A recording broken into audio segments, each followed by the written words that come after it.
Dia janda kaya raya, cantik, dihormati banyak orang. Sementara dia hanya seorang sopir pribadi, tak punya gelar, apalagi harta. Tapi siapa sangka, setiap tatapan diam-diam di balik kaca mobil itu, berubah jadi rasa yang tak bisa dikendalikan. Tapi, saat cinta tumbuh di antara dua dunia yang sangat berbeda, pertanyaannya cuma satu, siapa yang akan berani melawan batas? Halo sahabatku semua, kali ini kita akan masuk ke kisah yang bisa mengguncang perasaan kalian, penuh ketegangan, drama, dan makna hidup yang dalam. Pastikan kalian sudah tekan tombol subscribe dan like, supaya nggak ketinggalan kisah-kisah berikutnya. Inilah kisah tukang sayur keliling yang memikat hati istri Kades. Beginilah ceritanya. Dari luar, rumah itu kelihatan sempurna. Halamannya luas, pagar besi tinggi, cat dindingnya selalu bersih, dan mobil dinas kepala desa terparkir rapi di garasi. Tapi siapa sangka, di balik semua itu, Bu Rika hidup dalam kesepian yang pelan-pelan menggerogoti hatinya. Ia bukan janda, bukan pula perempuan tua yang ditinggal anak. Tapi setiap hari, ia sendirian, nyaris tak punya teman bicara. Pak Kades, suaminya, memang tinggal serumah, tapi sejak naik jabatan, pria itu hampir tak pernah makan bersama. Pulangnya malam, berangkat sebelum subuh, kadang malah menginap di luar kota.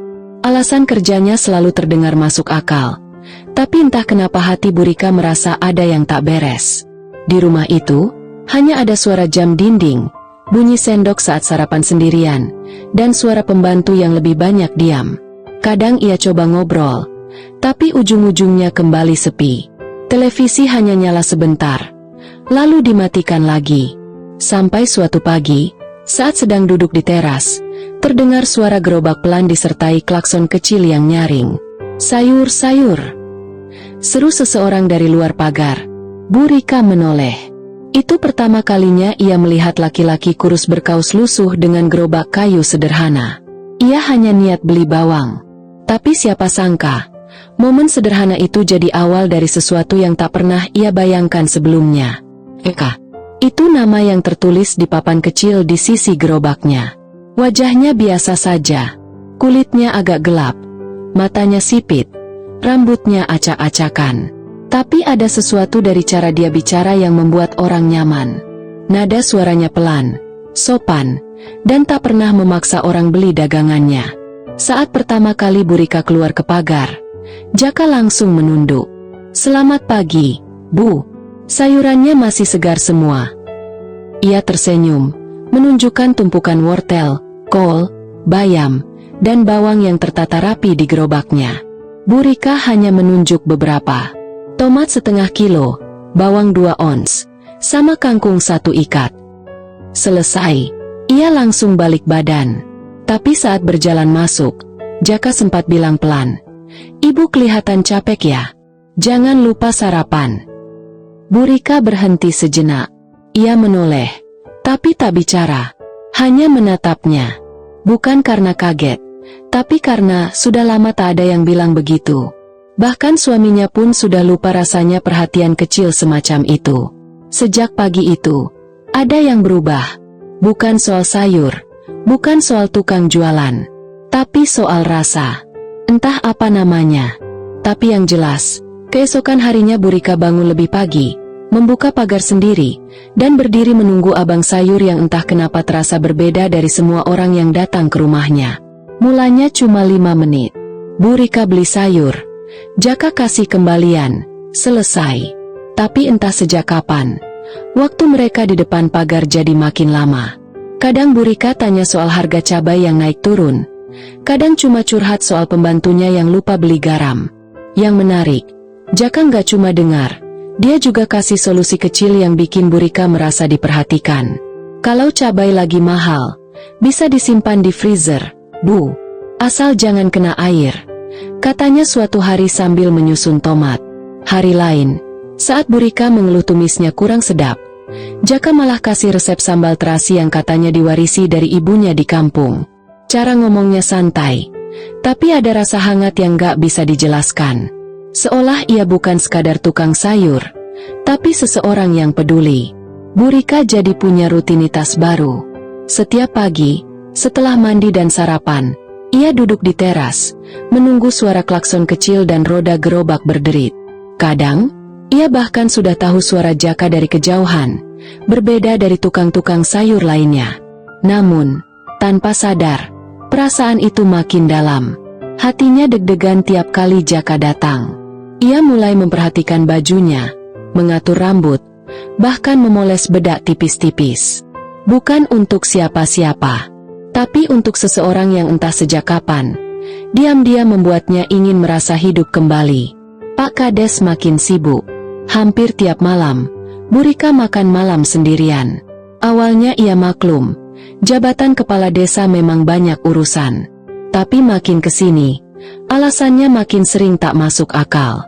Kadang bilang rapat, tapi pulang jam 2 pagi. Kadang bilang dinas luar kota, tapi tak pernah ada surat tugas resmi. Suatu malam, Bu Rika iseng mengecek ponsel suaminya yang tertinggal di meja. Di dalamnya ada pesan masuk dari kontak bernama Bunda Project. Isinya singkat tapi menusuk. "Aku udah di hotel, kamar biasa ya, Mas."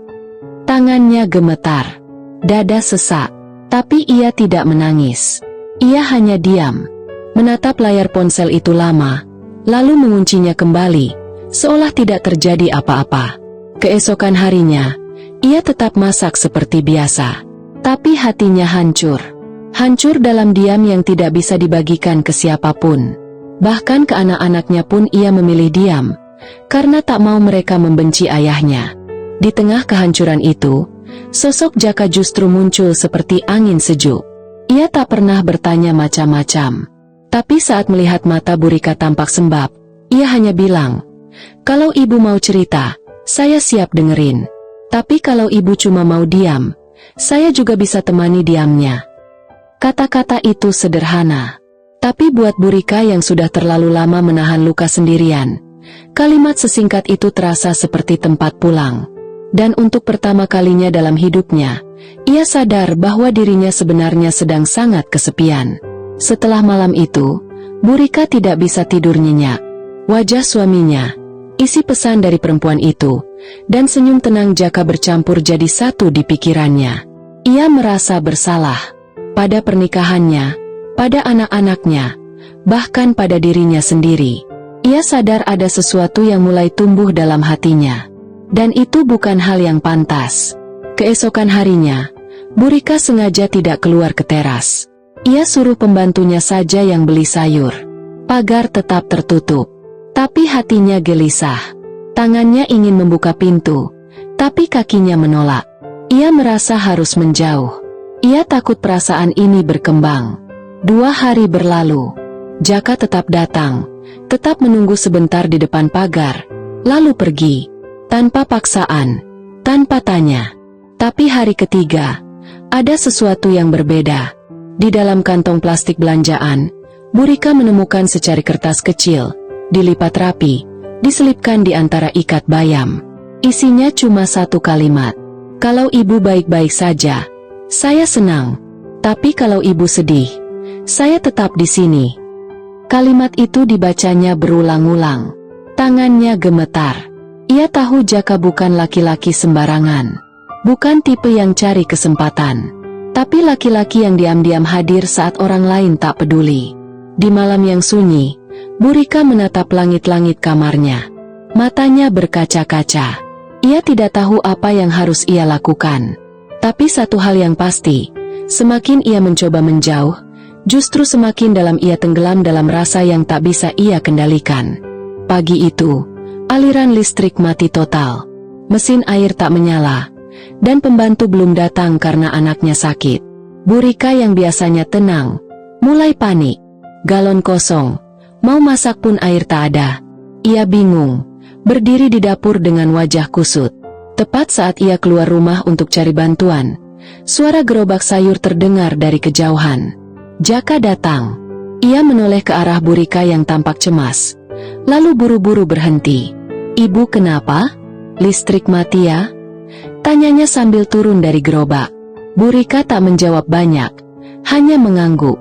Jaka langsung inisiatif masuk ke halaman, lalu mengecek panel listrik dan pompa air. Tak banyak basa-basi, ia lepaskan sandalnya, lalu jongkok di dekat saklar. Tangannya lincah, wajahnya serius.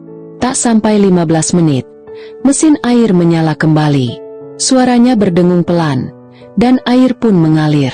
Bu Rika berdiri diam sambil memperhatikan. Dalam hatinya, ia malu.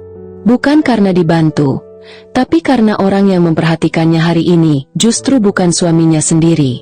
Jaka menatapnya, lalu berkata pelan, "Kadang, orang yang kelihatan kuat pun cuma butuh ditemani." Kalimat itu menampar Bu Rika dalam diam. Hatinya makin tak menentu. Ia ingin mengucapkan terima kasih, tapi lidahnya keluh.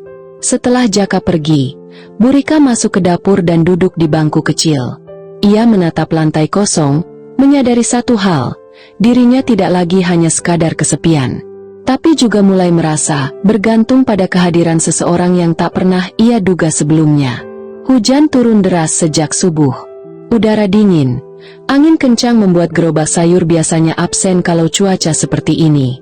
Tapi pagi itu, Bu Rika justru berdiri di depan jendela sejak pukul 7, menunggu tanpa alasan yang jelas.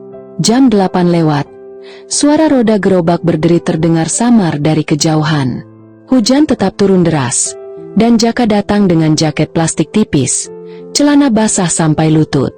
"Ibu butuh sayur, kan?" katanya sambil tersenyum kecil, walau tubuhnya menggigil. Bu Rika ragu.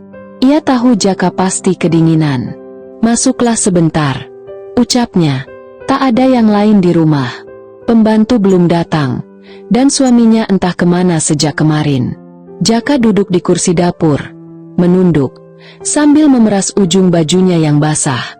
Suasana hening, hanya suara hujan yang deras di luar. Tanpa tahu dari mana keberaniannya datang, Jaka pelan berkata, "Kalau saya bukan tukang sayur, saya bukan siapa-siapa. Apa saya punya kesempatan menyukai ibu?" Waktu seolah berhenti. Bu Rika menatapnya tajam. Wajahnya pucat. Ia tak siap dengar itu, tapi ia juga tak bisa menyangkal. Jantungnya berdetak kencang. Bibirnya gemetar.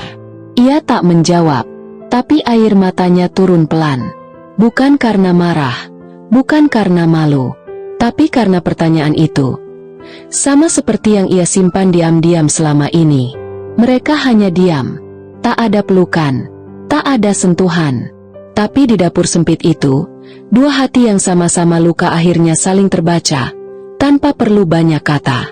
Seminggu setelah kejadian di dapur itu, keadaan berubah drastis. Entah siapa yang mulai, tapi gosip menyebar cepat. Di warung kopi, di arisan RT, di lapak sayur tetangga, nama Bu Rika dan Jaka mulai jadi bahan omongan. "Ibu Kades dekat sama tukang sayur," katanya sering ngobrol berdua di dapur. "Apa nggak malu? Statusnya istri pejabat."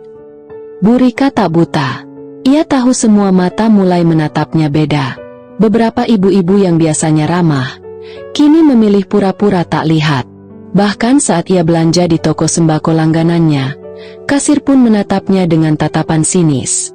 Pak Kades akhirnya tahu juga. Tapi bukannya menenangkan, ia malah meledak.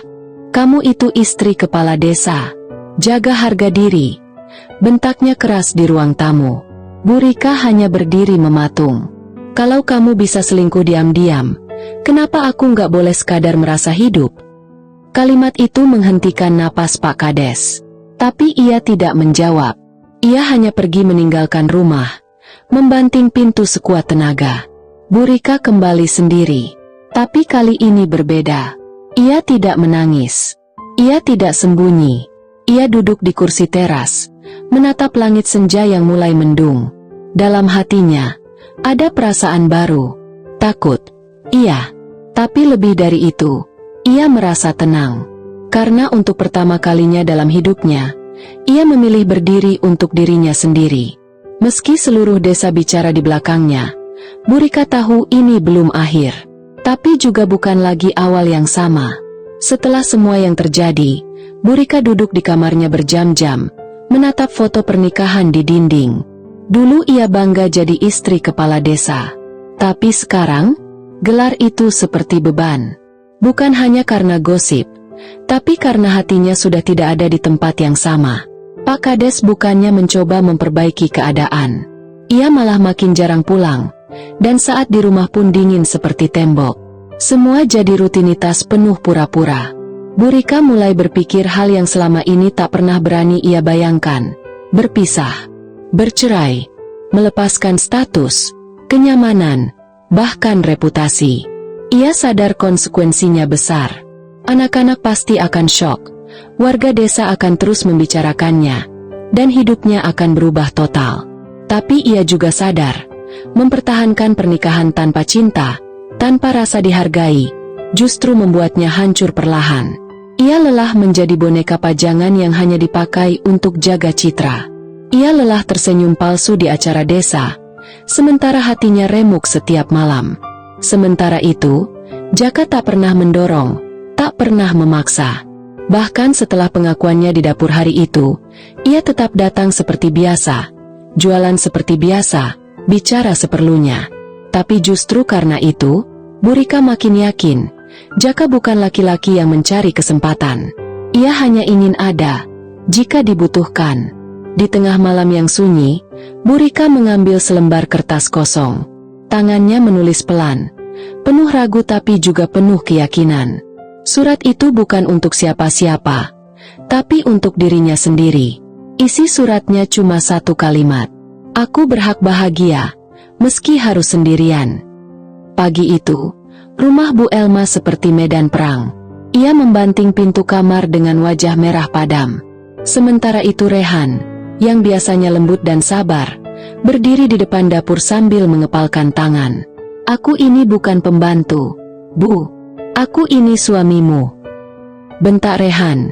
Suaranya bergetar karena emosi. Tapi Bu Elma justru mencibir. Suami, kamu cuma numpang makan di rumah ini. Semuanya dari aku. Perkataan itu memukul Rehan seperti petir di siang bolong. Lelaki itu diam, namun air matanya jatuh tanpa suara. Sementara di luar kamar, Aurel, anak Elma, mendengar segalanya. Hatinya hancur. Ia tahu ibunya kasar, tapi tak menyangka setega itu pada pria sebaik Rehan. Setelah insiden itu, Rehan menghilang. Tak ada pesan, tak ada jejak. Aurel mencari kemana-mana, hingga ia menemukan secarik surat di balik bantal. Aku pergi, bukan karena aku tak cinta, tapi karena aku sadar, aku tak pernah dianggap ada. Aurel menangis di malam yang sunyi, menyadari satu hal, Rehan lebih dari sekadar menantu. Ia lelaki yang diam-diam sudah jadi penyelamat keluarganya. Tapi, apakah semuanya sudah terlambat? Ataukah semesta masih menyimpan satu kejutan lagi? Semenjak kejadian di dapur pagi itu, hubungan Siska dan Fahri terasa makin rumit. Siska mulai menjaga jarak, bukan karena dia tak lagi nyaman, tapi justru karena terlalu nyaman. Dia takut perasaannya salah arah. Sementara Fahri justru makin terang-terangan menunjukkan perhatian. Dari membawakan sarapan ke kamar, sampai diam-diam menyiapkan sandal Siska saat wanita itu hendak pergi keluar rumah. Namun, pagi itu semuanya berubah. Saat Siska sedang duduk di taman belakang sambil menyiram bunga, Fahri tiba-tiba datang membawa 2 cangkir kopi panas. Duduk di samping Siska, dia membuka percakapan yang tak biasa. Bu, saya nggak bisa pura-pura nggak ngerasain apa-apa lagi, ucap Fahri lirih. Siska terdiam, tangannya berhenti menyiram, matanya menatap lurus ke depan, tapi hatinya bergemuruh. Saya tahu ini salah, saya cuma pembantu di rumah ini, tapi perasaan ini nggak bisa saya matiin. Tiap hari lihat ibu senyum ibu, cara ibu jalan, semuanya bikin saya susah tidur, lanjut Fahri dengan suara gemetar. Siska menutup mata sesaat. Kata-kata Fahri menampar sisi dirinya yang selama ini berusaha menyangkal. Tapi, dia adalah majikan, janda terhormat, disegani di kampung, hidup berkecukupan. Sementara Fahri hanyalah sopir yang berhasil membuka kembali pintu hatinya yang sudah lama ia kunci rapat. Fahri, jangan lanjutin, kata Siska akhirnya. Suaranya berat, penuh tekanan batin. Tapi Fahri justru berdiri, mendekat, menatap mata Siska dalam-dalam, dan berbisik. Saya nggak minta ibu balas sekarang, saya cuma minta, jangan tutup pintunya dulu. Malam itu, hujan turun deras. Asih baru saja selesai mengepel lorong rumah sakit saat langkah kakinya berhenti di depan ruang rawat 302. Di dalamnya, pria yang seminggu terakhir selalu memperhatikannya dari balik selimut, duduk sendirian. Namanya Dr. Raditya. Bukan pasien biasa.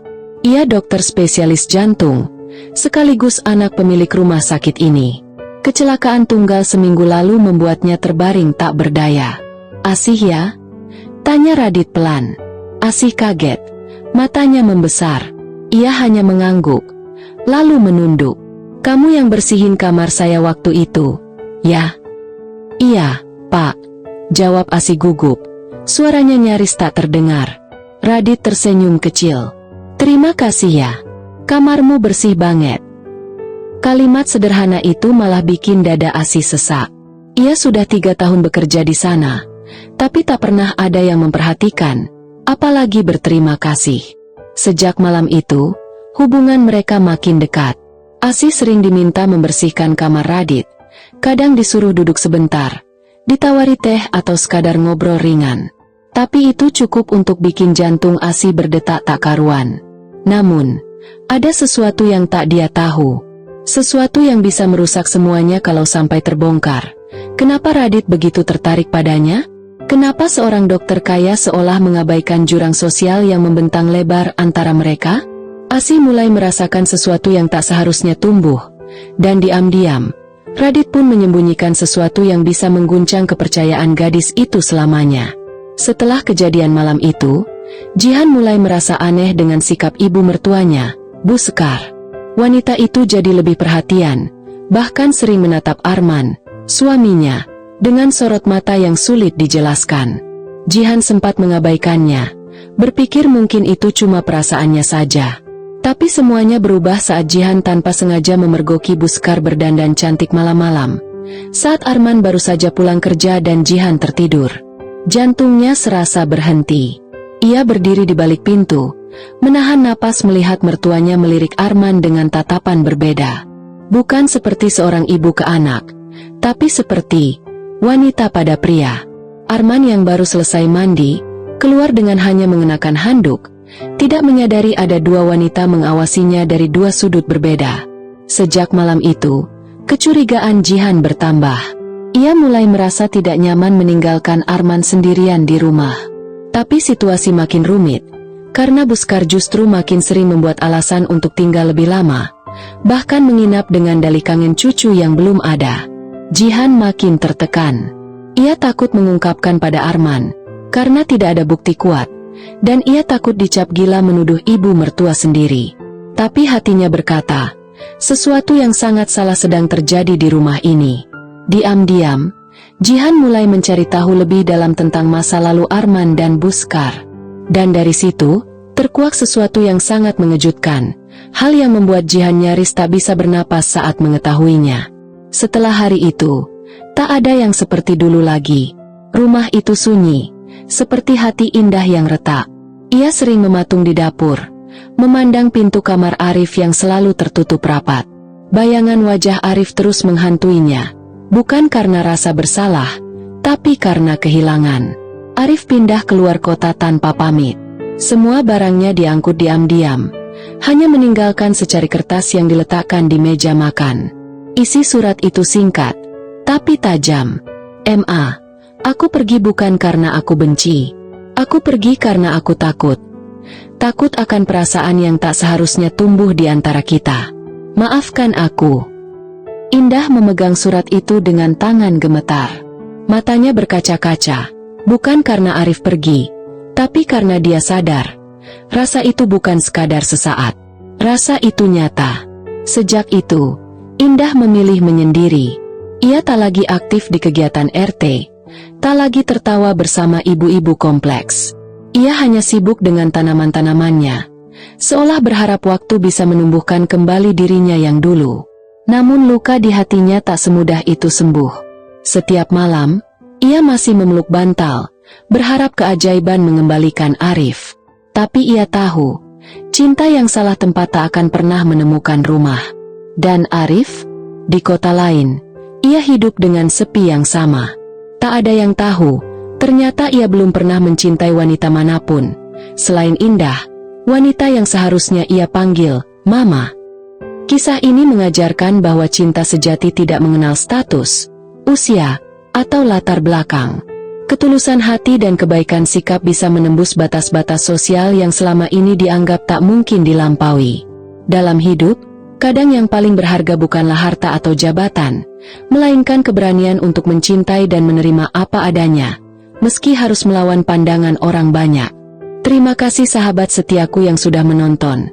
Jangan lupa subscribe dan like-nya ya. Wassalamualaikum warahmatullahi wabarakatuh.